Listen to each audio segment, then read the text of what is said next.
Namaskar. What exactly did Barack Obama do to create so many WOEKist judges? We're going to talk about this and much more in this hangout. Please like this video. I have a small slide deck to present you because this is something that you need to look at with great detail to understand how things started and how things are now in such a way that it is looking very, very difficult for the Trump administration to get anything passed without having a judicial challenge. Here we go.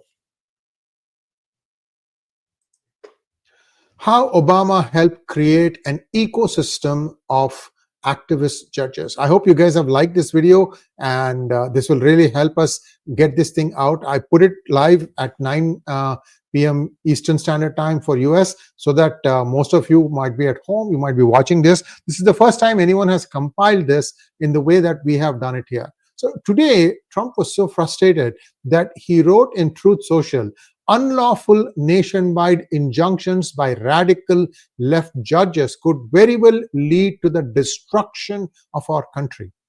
These people are lunatics who don't care even a little bit about the repercussions from their very dangerous and incorrect decisions and rulings. It is the obligation of law-abiding agencies of government to have these orders overturned. Stop nationwide injunctions now before it is too late. The thing that is in capital, that means that he is really trying to make a point. So how did all this begin? Where did it begin? Well, there was an act called the Smith-Mundt Act, and Obama merely repealed it. What is this act, and why did it end up in all these repercussions that we are experiencing now? Why after, like, Obama was done and dusted 9 years ago, right? But that's because the system, you need to go through the system and rise up. Only then you will find all these wokists. In fact, the previous Chief Justice of India, Mr. D.Y. Chandrachud, look at how his meteoric rise was through the Mumbai court of Bombay High Court. Take a look at it. There were a lot of times we in PGurus gave suggestions as to how this guy was planned from day one, such that he will have the right amount of seniority to be able to make it as a Chief Justice. And how long was he Chief Justice? 2.5 years? A long time. Too long, if you ask me. So good that not too much damage was done, but you see the lingering effects. His son is now able to get some impossible things done. How is that possible?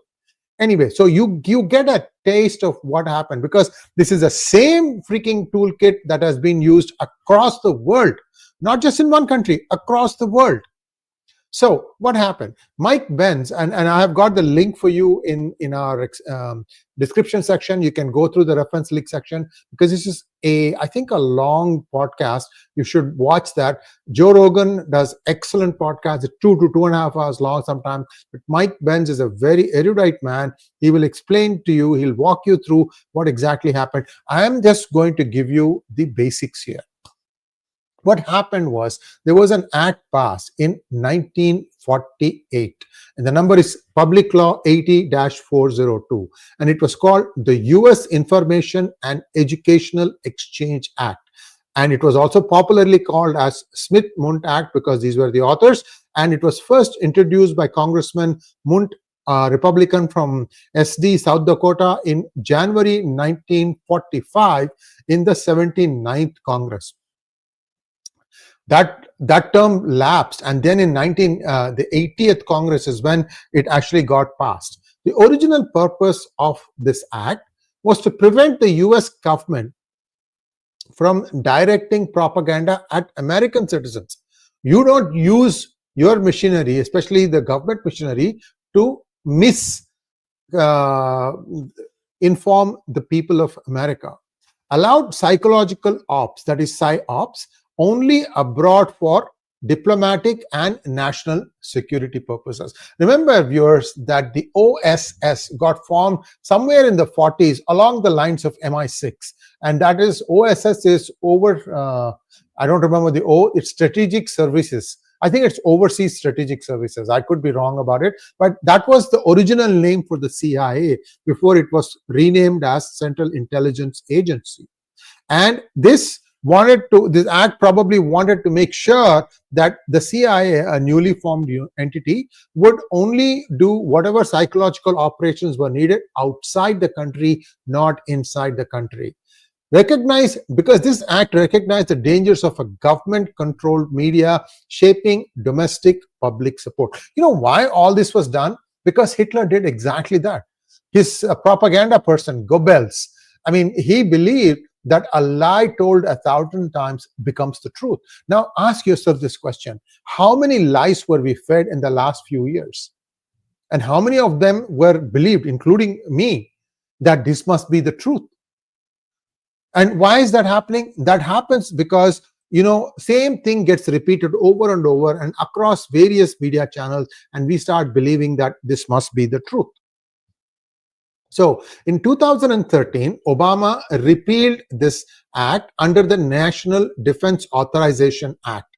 And if it removed restrictions allowing government agencies to use propaganda inside the United States.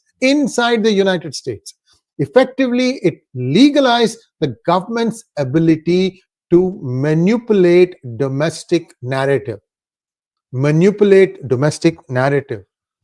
Universities were funded to support research and academic programs that promoted State Department narratives.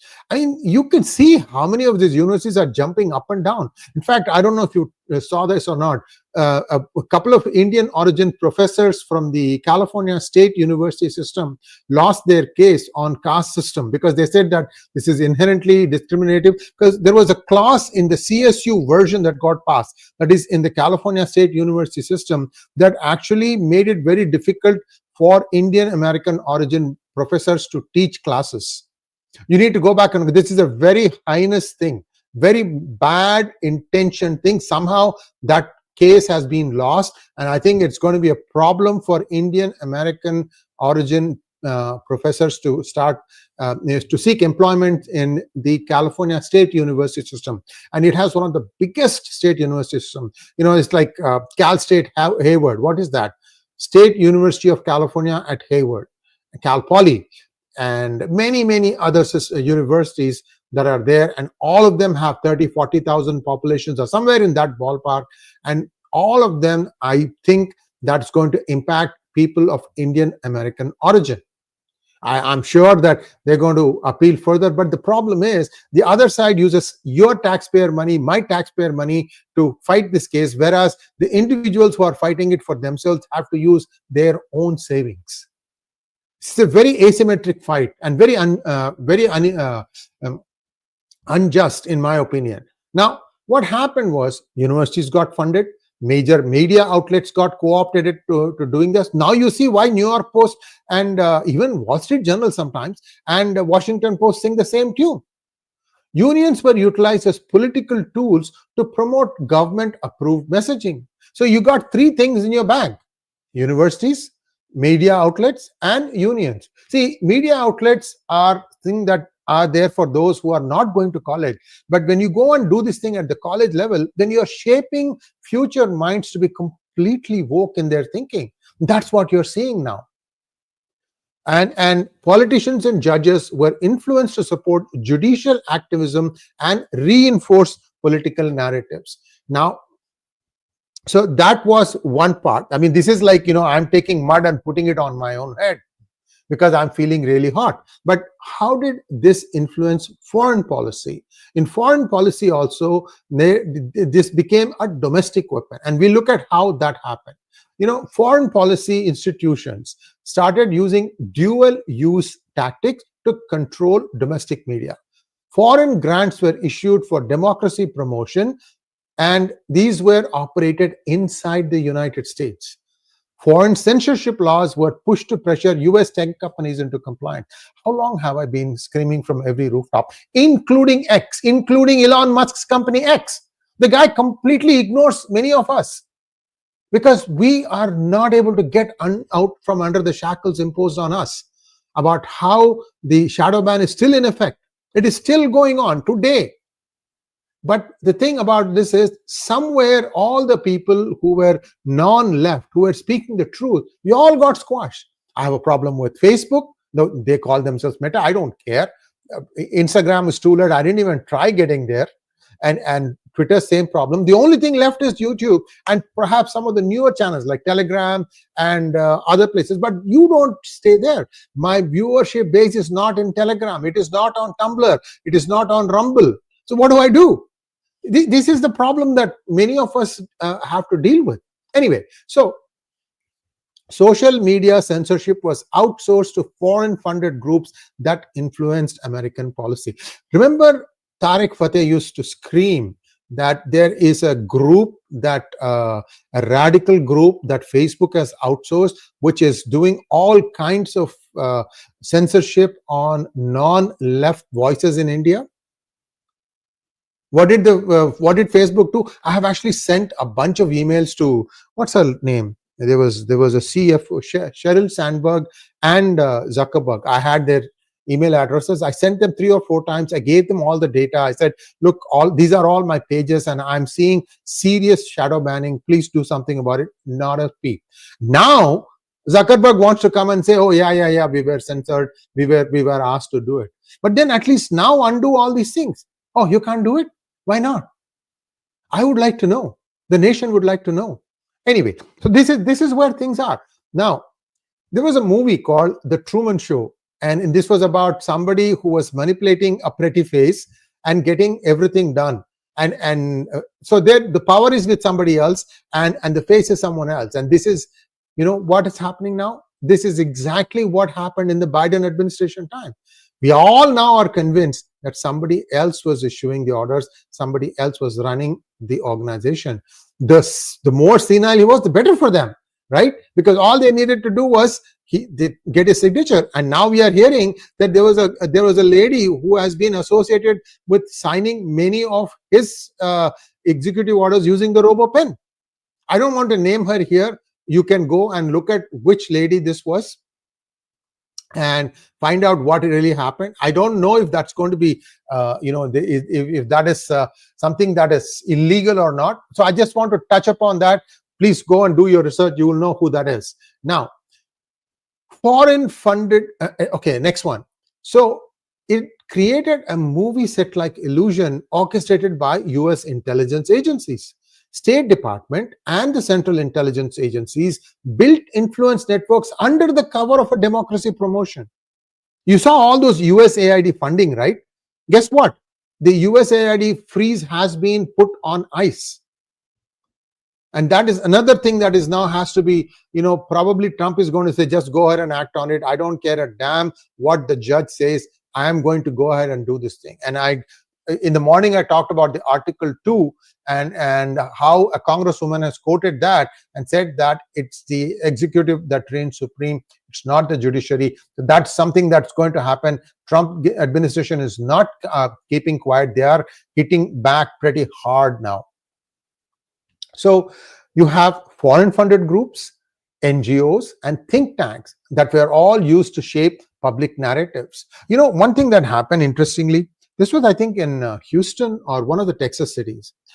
2 Indian American women were jumped upon by a Hispanic American woman, and she ranted and raved, oh, you guys should go back and all that stuff. You know where these 2 Indian American women went to complain? Hindus for Human Rights, because it sounded Hindu, right? That is how ignorant we are. If either of them had watched PGurus, they would know that Hindus for Human Rights is a face, a facade of George Soros. Look, these are all people with serious amount of research, serious capabilities, serious analytical skills. Yet sometimes we seem to act extremely poor, using extremely poor judgment. Again, I can't say that. See, if I don't have any clue, if I'm not following social media, if I'm not watching YouTube, then I have no idea what is going on, right? And I consume whatever is coming on CNN. So see how people have become influenced by these things, and this went on for a long time. 2013 is when Obama signed that into law. If Hillary Clinton had won in 2016, by now US would have been done and dusted. Luckily, that time Trump won, because somehow there is this innate sense of fear amongst many of us voters that if we don't act now, US is doomed forever. And that's how he came first time. Then 2020 election, the less said the better. And 2024, he's back again. But it is becoming really hard. That's why he's going at this frenetic pace. That's the only way I can tell you. Frenetic pace to try and accomplish his objectives. Now, what else did this do? Dissenters were silenced through deplatforming, censorship, and legal threats. Deplatforming has been happening for many people, and some of the people that got deplatformed didn't even have any objectionable stuff in the work that got deplatformed. And all because there was one instance or two instances of one particular name that somebody did not like, and the entire book was deplatformed. I personally myself had this problem. You know that NDTV Fraud's book will not be available in any BJP library? You know why? It does not paint Arun Jaitley in great light. That was the truth. So you don't want to know the truth? Oh, truth is okay as long as it doesn't involve any BJP leader? Is that what it is? I'm just telling you, so sometimes you guys jump on me, right? Why do you always act so negative on BJP? Because I have experienced it, guys. I am not holding any ill will towards anybody in the current administration. But this is what happened. But look at how the rank and file behaves. It's not Modi who's going to decide Sree Iyer's book, NDTV Fraud, shall not be in any library. It is some low-level guy, right? So you get the point. Some of these deplatformings happen at so much, at the lowest level that you get just disgusted with the whole system. And what happened to NDTV? They got away scot-free. Pranay Roy is probably laughing all the way to the bank now. Anyway, let's just move on. Now, were intelligence agencies used against citizens? FBI, Department of Homeland Security, and other federal agencies began targeting American dissidents as domestic threats. See, the 9/11 gave so much power to this newly created DHS that you say something a little bit out of the ordinary, bam, you are under some surveillance, and suddenly, you'll start getting some interesting stuff, and you have to shut shop. And we know this for a fact. Government-aligned fact-checkers were installed in newsrooms to control information flow. Did you know that in Facebook or in Twitter, there used to be FBI employees sitting there? And anyway, you have to go back and look at the videos that I wrote. When first Elon Musk got hold of Twitter, he started revealing a lot of information. Go back and look at how Donald Trump's account was suspended. They introduced a rule today that was applicable to 1 month before, and then used that rule to deplatform him. Very smart, right? Who did this? An Indian American, 𝗣𝗬𝗪𝗧𝗍𝗍. Anyway, so she didn't do it. Somebody asked her to do it, but she happened to be the legal face for the whole thing, Maro, and then she's now been tainted with that. But she's not going to say that because she probably got her money. Anyway, this is just my conjecture. I don't know. Government-aligned fact-checkers were installed in newsrooms. In fact, with Gade, there was one person from the Obama administration. Again, you have to go back to that monologue because I'd done that research. He was actually the one who was making sure that information flow was right, and some things were up and some things were down. Repeal of the act allows mass surveillance, monitoring, and control of online conversations. It is believed that after the 9/11 incident, the National Security Agency, NSA, can track any phone call. It doesn't matter what kind of encryption you use. It is believed, although they say that no, it's not possible, and so on and so forth. Some people have told me that no, it doesn't matter. They can even track you from satellites these days. So don't have any skeletons. Social media companies were coerced into enforcing government-approved speech policies. Now, who got funded? NGOs, media groups, and academics.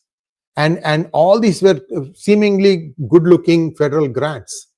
And you know how hard it is to get even a 100K grant from some of these government organizations? You have to jump through hoops. But somehow some people were so lucky, they just got blank checks. These are all grants, no questions asked. You just have to submit a 10-page paper on what you did with the grant, and that's it, done, dusted. Shadowy groups like the Election Integrity Partnership policed social media for disinformation. Algorithms were manipulated to suppress dissenting voices against government narratives. This is another word for shadow banning. Okay. News stories unfavorable to the establishment were flagged as foreign disinformation. There was no check to see where this thing could have emanated from. There has to be some sort of a logical thread for a story to come out. Somebody should have talked to someone, and usually that story tells that we spoke with somebody in this particular department, but that somebody would like to be anonymous. That's okay. You can quote a source and say this is anonymous, and that is respected and that is accepted in the media industry in the United States. But somewhere all these things were cut. The deep state expanded its power by repealing safeguards against domestic propaganda. Foreign and domestic policies were merged, allowing intelligence agencies to operate internally. You see, there is a rule. CIA cannot operate inside United States unless it is working on an operation that has an internal agency also involved in it. I learned this only recently. That means for CIA to do something, some ops inside the United States, it would require something like the FBI or any one of the other intelligence agencies that deal with security of inside the United States. They should have invited CIA, and in fact, they are the ones who will sign off on the whole thing, saying that this is what happened and we thank CIA for this or something of that nature. Otherwise, CIA cannot act. But looks like even those lines were, well, blurred out, and US courts were stacked with activist judges who protected government overreach. Now you are seeing the effect of that. Boasberg and Chuang, and there are a few others. In fact, there's another interesting story that's come about something judicial in or something like this, a secret group of judges, and how the Chief Justice of the Supreme Court of the United States is also a member. In that group, this Boasberg, the guy who did who said that you can't deport criminals, that person also, that again, this is all in social media. In a couple of days, it will become mainstream media, so do look out for that. As to what are the repercussions of that, I don't know. Unless there is some smoking gun, I don't see that as being wrong. So what? People would meet for a drink here, there, everywhere. So what, right? What legal boundary did they break? That is the point that you should look at. The American public was gaslighted into believing they were consuming a free press. This is something that Rajiv Malhotra and I had talked about in one of the hangouts. He had said about how, if Facebook, their reputation is built on you coming on their platform and creating a page, creating an audience, creating thousands of followers, and then when you get deplatformed, you don't get any of that data back. Did you not do all that stuff?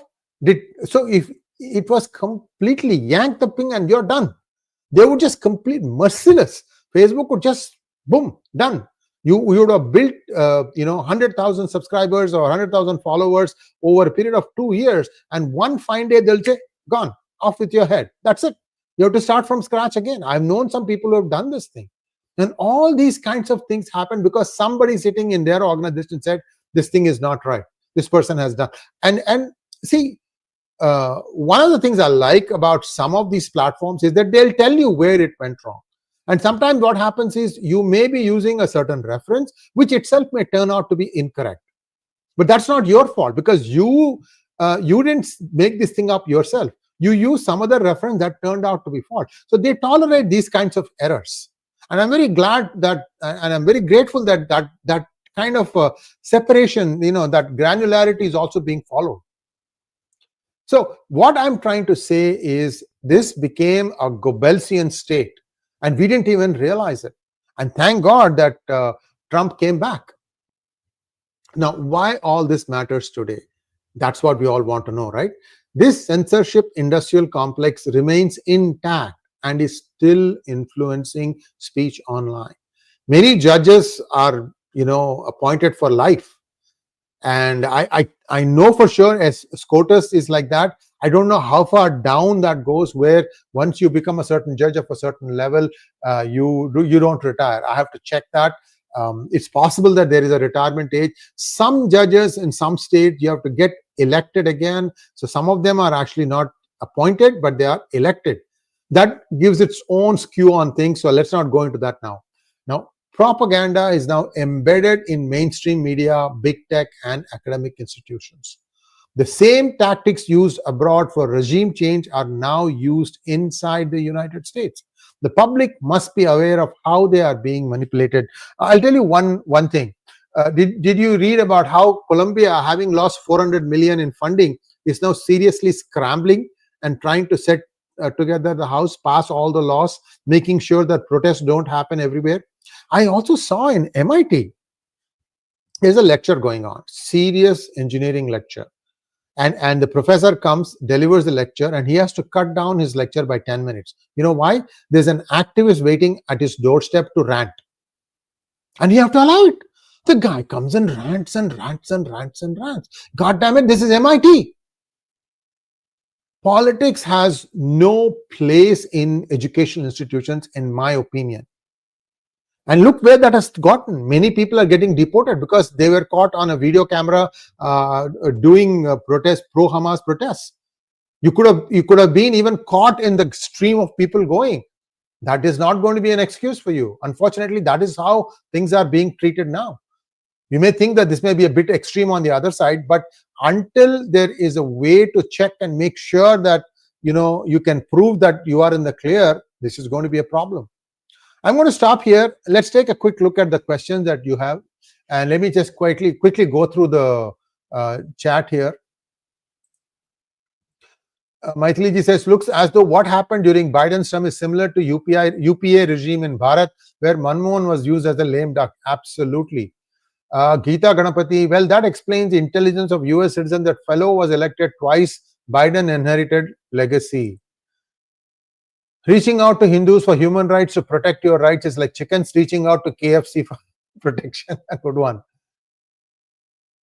Let me see.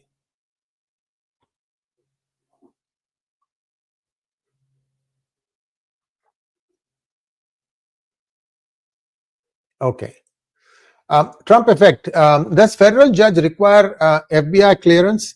It's a good question. The FBI could clear them. I mean, they may not have done anything wrong as per the law, but the judgment in some of these rulings, right? There's a lot of leeway for the judge to rule a certain way or the other.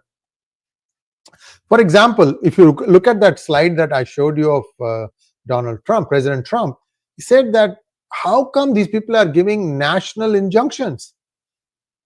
Their jurisdiction is this little district in United States that they say it applies to the entire country. How? And in fact, I tell you, the Chief Justice of America, John Roberts, has in fact come down on one ruling, said that you cannot do this. Yet these people are still going. So they themselves are disobeying their own boss in some ways. Just this is getting a little comical, guys. This is getting a little comical. That's all I can tell you. There is one feeling of entitlement on part of some. The system hamara hai, access is what is happening here also. Trump effect. Probably it's high time to make a documentary about Obama bin Laden's contribution to US, how he has effectively changed the system. Good suggestion. Somebody can make it. Here is next one. Harsha Rao wants to know, have you seen fake caste photo propaganda against Hindus being spread by Jayant Bhandari? How to counter them? Look, people have to look at what work has been done. There is a website, caste something, castefiles.org or something like that. You can get there every kind of rebuttal. All the data is in one place. Just use, I think it's castefiles.org. Richa Gautam, just look for RICHA GAUTAM. She is the one who is running that site. And you'll be able to get a lot of data. So wherever you see it, just give that link and say, what about this? And try to engage that way. Trump effect. Dems have already started false propaganda about Trump on YouTube. These ads come up only when I watch your channel. I have no way to stop any of these ads from coming. But at least what I would say is, even if you are voting Democrat, keep an open mind and understand where things are, because we are stuck in between a rock and a hard place. We have to fight for ourselves. I'm talking about Indian Americans, specifically Hindu Americans. We don't have a voice anywhere else. We have to stop and fight for ourselves. And the more we band together and express our opinions, that's how the voice is going to be heard more and loud. In fact, I would say, if you're going to donate to your local congressman, woman, or senator, make sure that you give the money along with a list of questions, preferably 3 hard questions. Give them half the money and say, fix these things, and then I'll give you the other half. That will kind of at least get you somewhere. Thank you so much, Harsha Rao. Thank you something for such informative content. Your channel deserved much higher reach. Thank you so much. And Trump Effect says, no, I am Republican, but I see only false propaganda ads from them. See, when you set up an ad, right? When you set up an ad, you can choose whom to direct that ad at. So it's like, for example, Democrats could be paying the money to set up the ads and say, go and send this thing mostly to Republican followers. Nothing wrong in that. That's what I'm saying. Nothing is cast in concrete. And they have found out, by making something believable, then suddenly, you think that, this guy is so good looking, he must be saying the truth. Sorry to be so crude, but these are all the ways in which this is getting done. All right. 𝗏𝗘𝗏, American universities, fake foundations, fake rating agencies, leftist Gadar NGOs, deep state mafias, Harvard, Vatican education mafia destroyed everything in India. Jago Hindu youths, Jago Modi ji. Thank you so much. And we are coming to an end of this program. Thanks for watching. Please like, share, and subscribe to our channel. Don't forget to click on the bell button for notifications. Namaskar.